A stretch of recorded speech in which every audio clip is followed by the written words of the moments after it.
Hello and welcome to the Harrogate podcast. My name's Andrew Gray, and in these podcasts it's my job to interview the movers and shakers in Harrogate and our surrounding areas. Today I have with me the truly inspirational Janet McDougall of Woodfield Dog Rescue, which isn't actually in the Woodfield area of Harrogate, so I wanted to dispel that myth right now. Also, for the first time ever, we have a dog in the sort of studio with us. It's Albert, and he's a rescue dog, but more on Albert later on. No doubt he'll make his presence felt. Now, those who've heard these podcasts before will know that what I normally do is when I meet my sort of subjects, my interviewees, what I do is I have a pre-chat with them for an hour or so, during which I sort of hone my questions, and then we record. Today, I've got to tell you, ladies and gentlemen, I have been moved to tears in my pre-chat with Janet, and I have a lingering tear in my left eye. So, a word of warning, I think today's going to be a tearjerker, because Janet said to me at one stage, and this is relevant about Albert, she said no more puppies should freeze to death. And poor Albert, who I can tell you is a stunning sort of cross, is it Border Collie, German Shepherd, is that right? I think so, yeah, that's our best guess. He's about 2.5 years old. He was one of 8 in a litter, and I'm really sorry to say that 7 of his siblings all froze to death, and Albert is the only one who remained. I don't mean to sort of start with a downer, but wow, I couldn't help but explain that to you. So Janet, Albert, welcome to the Harrogate podcast. Thank you for joining me. Thank you very much. We're glad to be here. Great. Now, tell me how on earth you ended up setting up a charity which is based in sort of north of Harrogate, which rehomes dogs, because the story is sensational. I believe it starts in Thailand. It does, yes, strangely. It's just one of the things that I have fallen into, and it wasn't anything in any big game plan. It's just all come about through circumstance, really. We were on holiday in Thailand, and I became aware of an amazing charity called Soy Dog Foundation. And we just started to support that charity in a very small way. But you and your husband? Me and my husband, yeah. We sponsored some dogs from there, and I was just very interested in the work they were doing. And the rescue world was all very fresh and new to me then. We wanted to get a second dog. We were socialisers for the Hearing Dogs, who are an amazing charity, but we wanted our own second dog, and I wanted it to be a rescue. A little bit down the line, we, having known more about Soy, thought perhaps it should be a soy dog. And after seeing him on Facebook 6 months later, after a very long journey from Phuket, Choi Choi arrived with us, and that was the start of our rescue story. Choi Choi the dog. Choi the dog, How long ago was this? That was the 31st of October 2016. I can see it's burned into your memory bank. Absolutely, yes. Yeah, it wasn't the best day for a dog who's very scared and has come all the way from Thailand to be arriving into what was a very foggy and cold Harwich. He was very scared, and the journey back, it was just all a little bit too much for him. But it was the start of my world of rescue. So that was 2.5 years ago. Your first dog arrives from Thailand. You're just being kind and helping a solitary dog. Yeah. But fast forward in 2.5 years, what you've done is truly incredible. Yeah, I think you're so sort of relaxed about it, or you're not even impressed with what you've done. I think it's, having spoken to you today earlier on, actually, it sort of makes me realise we have actually achieved quite a lot. So tell me, so what was the next stage after Choi Choi arrived and you looked after him? And is he still with us on Earth? Yeah, he's the most amazing dog. He's just now, he's gone from being a very, very scared dog with quite bad fear aggression issues to a real party animal who just loves people. We still have some issues with him, but he was a very full-on dog for me, particularly at being at home with him in the initial first few months especially. But he just blew me away because he's very, very, very special. And I just wanted to do more because he was so incredible. But I'm getting moved to tears. He was so incredible. And through Soy Dog, who I was a big supporter of, in the work that they do, I think they're incredible.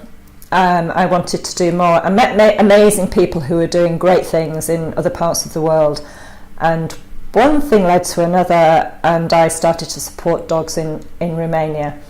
Having never really been to Romania since you were 16, yeah, did you have an affinity with the country in particular? No. I just came across a person doing some incredible work there, and we just gelled. This is via Facebook, right? Yeah, via Facebook. Yeah, and I wasn't even a big Facebook user until I got Choi Choi, and just very gradually one thing came to another, and we'd fostered a couple of Romanian dogs. One actually wasn't from the lady I now deal with; she was through another person that I was dealing with. But when I met Madalena, it became a bit of a game changer. I was starting to wind down from my business. I was wanting more interesting things to do. The time was just right for me, I think, to follow my dreams. And I've always been an animal lover, to a big extent. We've always rescued animals, but they've never gone anywhere before. They've always stayed with us. And not dogs at all. So, but we had the 3 dogs that we'd fostered, and all actually had stayed with us. We decided, for various reasons, and we had the space, that those dogs should go nowhere else and be our family dogs. And then what did you do in Romania? Tell us, because it's incredible. Yeah. You've helped thousands of dogs. Yeah, we have now. Only in a few years. I mean, that is incredible. So how have you gone about helping dogs in Romania? How does Woodfield Dog Rescue help dogs in Romania? In lots of ways. I initially went out there September 17 because I wanted to see the kennels that we had built. You say that flippantly. Oh, the kennels we've built. I mean, wow, in the space of a few months you funded the building of kennels in a public shelter. That's right, yeah. That all goes back to Albert. That the year before that, Madalena and I had been messaging each other about the terrible weather conditions they were having there. It was November and it was unseasonably cold, like bitterly cold.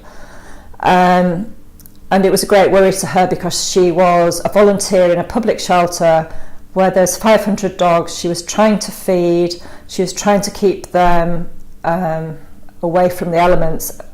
An impossible situation when you don't have a roof and 4 walls to do that within. She had small kennels and pallets, and it was just the most abysmal situation. And it all came to a head when one day she went in and Albert's litter were all dead apart from Albert. And I'll never forget that night. And you weren't there, this is just via Facebook. This is via Facebook, but it was messengers going backwards and forwards. And she was like, what could she do with Albert? And it was basically, I spoke to my husband and he was like, well, we could take him. And we had to get him taken to a private clinic. He had pneumonia, but remarkably he survived. And here he is today. Yeah, he's an amazing dog. He's very bright. He does have some anxieties, but he's an amazing dog. But following on from that, fast forward, we kept doing the work we were doing, and I had to see where Albert had come from. I also had another dog from Boldesti, which was earlier than that. Boldesti's Romania. Yeah, it's the public shelter, called Arrow, who'd been very, very sick with distemper and had survived, and we had fostered and kept, and he's a bit of a buffoon and a clown of a dog, but amazing as well too. And I just wanted to see where my dogs had come from. I wanted there to be a purpose to my first visit, so put my spaniel Bella on a sponsored slim, and we raised enough money to do a 4-day spay clinic, which I said earlier, like a spayathon. A spayathon, I've never heard that term before. Yeah, just to get dogs off the street. We don't want dogs being born. Breeding. Yeah. So it costs about, in Romania, is it 25 euros-ish to have a dog spayed? Yeah, so it's very inexpensive. And how many join this sponsored spayathon, which is a mouthful in itself? I can't remember what the exact numbers were off the top of my head. I will have them at home somewhere. That's a guess, Janet. How many dogs I think it was just under 100 over a 4-day period. And that's obviously a lot less puppies on the street in the future. Very good for the people of Romania, absolutely. But also understand that you've helped build a clinic within this public sort of pound, is that the right That's right, term for it? yeah. It's a kill shelter. Kill shelter, are you saying that in a provocative way, or Yes. that's what it is? That's really what it is. They have a license for up to 500 dogs, so the minute it goes over that, dogs will be killed. Technically, a dog entering the clinic has 14 working days to be kept within the shelter, and then can be euthanized. That doesn't happen all the time. They do get longer if the numbers are below that 500. So any ideas how many dogs are killed or euthanized in a typical year at this shelter before you guys showed up? And then Madalena, who is the volunteer who goes in there and feeds and cares for them, before she was on the scene, it would have been all of them. Now she homes as many as she can home, and obviously not all dogs are homeable. She has to look into, there's the health aspect. The dogs have to be well enough to be passported and vaccinated, and also the temperament has to be suitable for rehoming, and she works very closely with her dogs to make sure they're of a temperament that would be suitable for going overseas. So sure, you've done all this fabulous work in Romania, but the dogs now are coming here to Harrogate. So tell us about this journey. What do you have here in Harrogate, and where is your charity based? Yeah, we're based outside of Bishop Thornton. Our village is Bishop Thornton, but we're in the middle of nowhere beyond there. And we have a small shelter at home. We probably have a maximum of 7 dogs in the shelter. I keep it really small. It's usually much less than that. And is the purpose of having these dogs to rehome them to families here in Harrogate? Yeah, that's what happens. So last time, about a month ago, we had 5 dogs arrive. We've still got 2 of those are in the process of being homed. We work with an amazing behaviouralist here in Harrogate, and we get all the dogs professionally assessed, and we start training with them so that by the time they go into homes we have a really good idea what the dogs are about, and we work to match the dog to the home, and so that there's nothing unexpected about the dog when they go into the home. But that said, they have been street dogs and may never have been in a home environment, so adopters need to be fully aware about the work involved and the commitment involved for those dogs, because they've been through an awful lot. If people are the right people, and we try to vet the people as much as the dogs, then the journey they go on and the satisfaction they will get from the dog, they change and adapt so quickly, they're unbelievable. Will probably be one of the most worthwhile things they've ever done. I can say that because I started that way with Choi Choi, and here I am now. We've homed 46 dogs later. You say that flippantly again. It's incredible. In the space of 1 year, from setting up your sort of centre in your house or your home, I guess it's a bit of land there. Yeah. You've homed 1 dog a week that might have been euthanized in Romania. Yeah, that is pretty much what it is. Yeah. And so how are the dogs moved from Romania? I mean, do they come by plane? Or? No, they're transported by vans, specially adapted vans with air conditioning, and they have crates within that. Undoubtedly, that does create some stress for the dogs, but we find when they arrive, they're in good shape. How long does it take to drive from Romania to? It depends where we are on the drop-off when they get dropped off with us. So between 2 and 3 days, they can arrive within 2 days through the tunnel, and then if they're coming straight to us, it's obviously a lot shorter. But sometimes they're dropping dogs with other homing organisations and charities. So the maximum is usually, once they arrive into the UK, they have 48 hours to deliver all the dogs under DEFRA rulings. It's all very strictly governed. I was going to say, there's no compounds at sort of ports where dogs are checked for rabies and things like that. No, they are checked, all the passports and documents are all checked at both sides, and they're very strict about it, quite rightly. Absolutely. I mean, it's a difficult question. Have you had a problem with things like rabies from Romania? No, the dogs are all rabies vaccinated. It's obviously crucial it's all done correctly. The reason why I'm working with Madalena is she's a very intelligent woman and does everything to the T. There is, everything is done exactly as it should be and is recommended. And no, we've had no problems. We get spot checked by DEFRA, and everything has always been as it should be. The passports, etc., are all perfect. I'm not surprised. So if I was looking for a dog for our family, and I've got 2 youngish kids, or 9 and 7, and we're fairly familiar with dogs, but we've not had one in our family home before.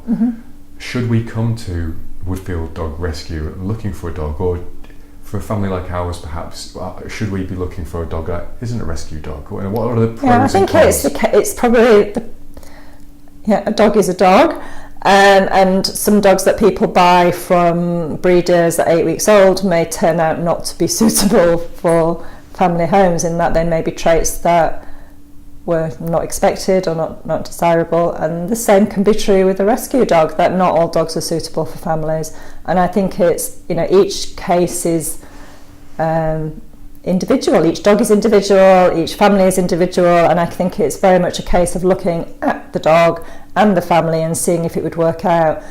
We go really carefully. I mean, I know people who have had dogs from breeders, and a little bit down the line the dog has maybe not been as calm as the dog they had before, and they've had issues that they weren't expecting. Our dogs aren't little puppies. The minimum age a dog can be when it travels is 4 months. So you do have probably a feel for what the personality will be like. Having said that, we don't know the background of the dog. So you probably shouldn't know its age unless it was more or less a puppy when it came I mean, it's a guesstimate their age. So I currently have a dog that this week I'm hoping to home with a family. The family have visited and it all went really, really well. The dog has met the other family dog, and that's been very nice. The dog has been incredible with the children, so it's all looking very positive. Later today I will be taking the dog to their house so we can repeat that process in the house. How does it feel for you? You've helped rescue a dog from Romania that may have been killed, euthanized. With your charitable hat on, your charity which you run, you bring the dog incredibly over from Romania all the way to Harrogate. And then you love it, you care for it, and then you're giving it up again. How does that make you, Janet, personally feel when you're doing it? Is it a moment of elation to give it to a family to make them happy, or is it sort of one of sadness? Because I can see that you're a dog nut. Yeah, it's a bit of both.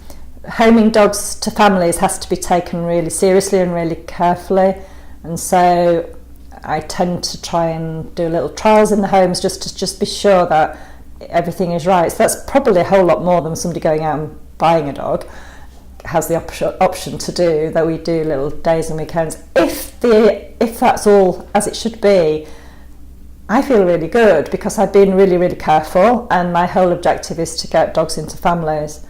But it has to be the right dog into the right family, because I don't want the dog to not be the right dog. I don't want things to go wrong, and ideally I don't want the dog to have to come back to me and add to it the list of things that have gone wrong in its life. So it's crucial that the match is correct, and as I'm so small as a charity, I can take that time and be ultra cautious, and if there is any problems, then I'm there as backup, so that we don't have any dogs appearing on sites for sale and things, that if there was any reason whatsoever why the dog isn't right in that home, and it could be illness or it could be a major change of circumstance, the dog would come back to me first.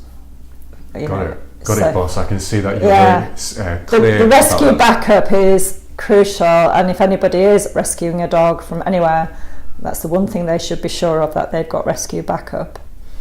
Can you get insurance for rescue dogs, particularly rescue dogs from Romania, which might have more of a, perhaps, not for me, but maybe for others, more of a negative connotation, that there might be more rabid. I know you say they don't have it, and I'm sure I trust what you're saying, but would it be easier to get a dog insurance from a rescue dog from the UK, or is it more complicated from Romania, or is it potentially the same thing? It's the same. It's the same. If the dog is in good health, and the health checks they go through before they can travel are stringent. So when they arrive, they are in good health. If there has been any pre-existing health issue, then that would be excluded from the insurance, but that's no different than if you had a dog from any other source from here that I don't know, I can't think of an example, but I keep horses and I know insurers like sort of keep excluding you, so you feel like you're not actually insuring anything at the end of the day, but every time you injure a leg, then that leg's excluded. So yeah, if there was a health reason, we would make that aware to the adopters that there is the health reason there. But all of my dogs today that I've brought over have had good health, and insurance has not been an issue. Super. So how can people help you to help the remaining dogs? Is it simply a question of funds, and how can they give it, or is it volunteering, or what? Explain how Lots can we of help different you? ways. We have a group. We have Woodfield Dog Rescue on Facebook, and we're a very positive group, doing all we can and focusing on what we can do rather than what we can't do.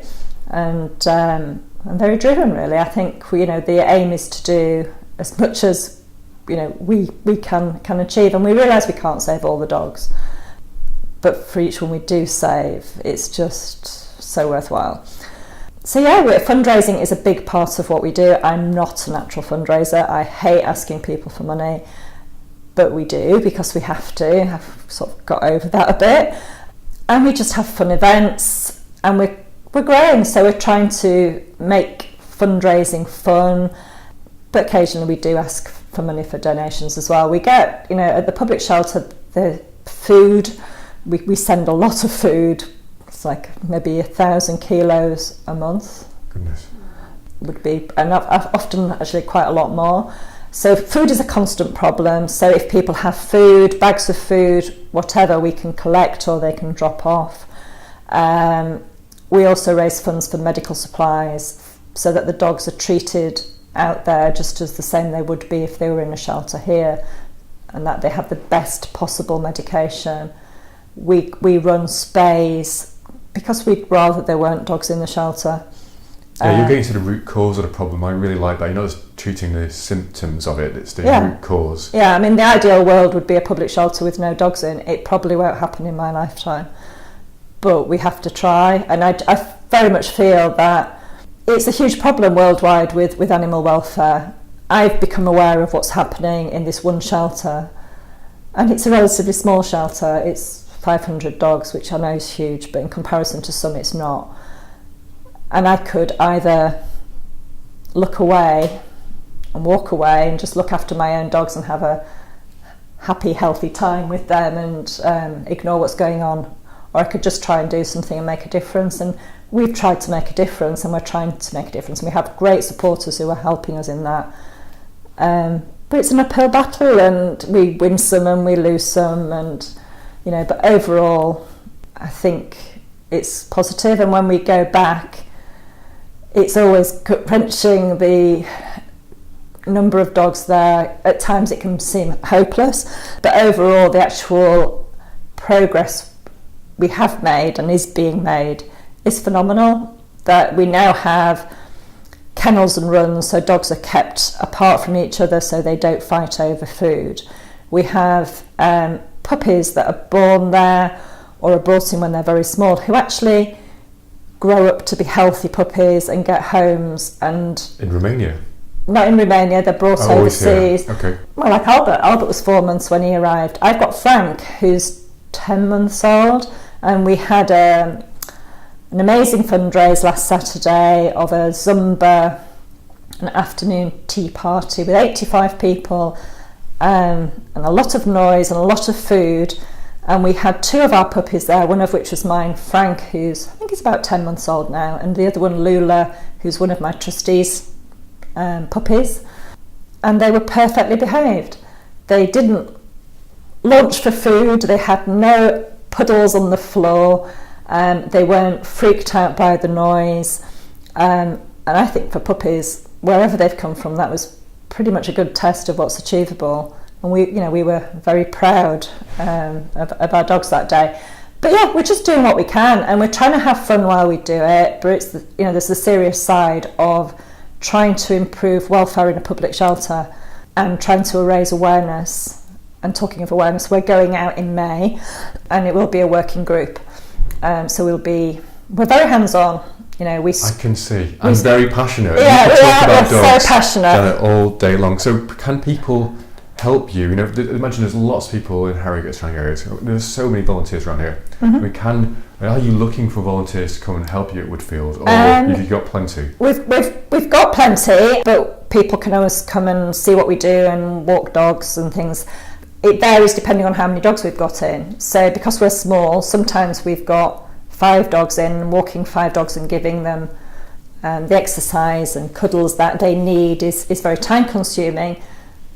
Then when we've homed them all, we often have a little gap while we regroup, and while I am involved with the adopters and helping the dogs settle, because it's not just a case of when you adopt the dog that we then say, you're on your own. We do support all our adopters to the nth degree, and I do warn adopters that I stalk them for the first few weeks about how the dogs are doing, and it's just a level of care, really. A level of care and commitment is just vital.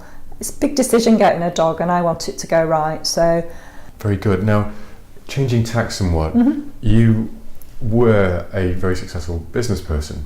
Yeah. And you, either with your resources that you accumulated or time and skill sets, obviously you've changed tack in the last few years and set up a charity, helped thousands of dogs. It's incredible. What particular skills did you learn in business which you've then managed to employ with your charity? That's an interesting question. I think they're very similar.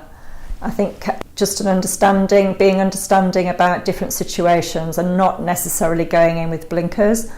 I think looking beyond what's right in front of you as to solutions to how you can do things, and sometimes just taking a punt on things. I know in business you just sometimes think, actually we've got this problem, let's solve it, and sometimes that might mean you have to throw some money at it and then hope it all comes good. Invariably it does. You find a way. I think just problem solving, and not being afraid to just go for it. I think most successful business people just sort of like dive in and then sort it out, and not sort of, I won't say not think about it, but just go for it and then work out the detail later. You don't strike me as a business plan type, and I mean that a compliment. Yeah. I mean, we built the shelter before the dogs arrived, obviously, because they needed to be there. But it was very much I won't say spur of the moment, but we came back with the view that we knew we wanted some dogs to arrive, and we needed to get that shelter built quickly.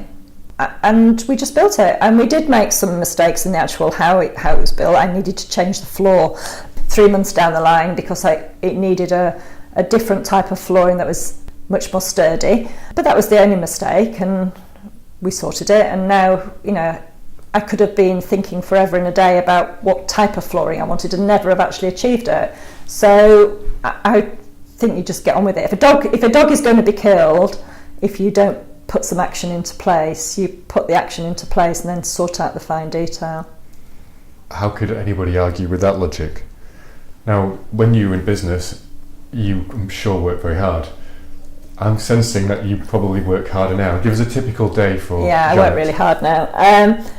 In business I probably didn't. I did work hard, but nothing like I work now. I never stop. We're up early, sort of before 6, and then the day involves animals really, and fitting in all the normal things of running a house, and I do have still some other business interests. But then in between that, trying to keep the group active, trying to home dogs, home checking, buying food to send out to Romania, you name it. I mean, it's constant messages, which I'm not complaining about. But do you ever take a holiday? Yeah, we do. We go up to Scotland and I try to switch off then. It's important actually. Somebody that I know who runs a larger charity explained to me that you can get burnout quite easily in the charity world because it's very compassionate, and if you're not there then things don't get done, but actually you're not doing anyone any favours if you make yourself ill. So we do take regular breaks. That's great advice to anyone listening. Jana, what's the next stage for you? Because go back for 14 months you hadn't homed any dogs, probably didn't even have anywhere that you could home them, as in at your own house. Yeah. where next? I mean, what does the future hold? Are you going to be hopefully closing down the public shelter in Romania? That's probably not going to happen. But how many? Do you have a plan for how many? Is it going to be hundreds of dogs at your home? Is it just going to be Harrogate? Are you expanding? No, I'm just sort of ticking along on homing the dogs gradually and correctly. My passion is that we do whatever we do to the best level we can do it. So I'm doing an academy at Battersea in May. Well, it's just so important that the level of expertise is as best as it can be, and I'm very willing to learn and improve anything I can do. The standard of our shelter is really high anyway, but you never stop learning. So I want to learn as much as I can. I don't see that I will grow the charity too big. I'm 57 and I've not in the first flush of youth, but I can keep bringing a few dogs over at a time. It's more about quality than quantity. I just feel that if I want to keep the control of where the dogs go, and if I continue to do all my own home checks, and I can provide the backup for all my dogs, it would be a mistake to try and bring too many more over. Thank you. Janet, the next plans I think are very exciting because you've given me a sneak preview, but do tell my listeners what they are. Yeah, well, we're heading back out to Romania very, very soon, and it's going to be a nice little working group, and part of the purpose is to look at our next build. We are going to achieve, I'm saying I want to achieve, but no, we are going to achieve a mother and pup unit, which will mean that there is a dedicated space for mothers and puppies, which will just be amazing. And the puppies will have a much higher level of welfare, and hopefully the spread of disease will be minimalised. It will also have a knock-on effect in that it will release a lot of space within the public shelter that currently gets taken up for a long period of time while a mother is raising her puppies. So we're really excited about that. And so we've got the foundations down, because we started last year and then the weather stopped building. But when we can meet up with the builders when we're out there, and also Madalena's partner will be project managing, as he always does, so we can have lots of meetings and work out just exactly how it will be.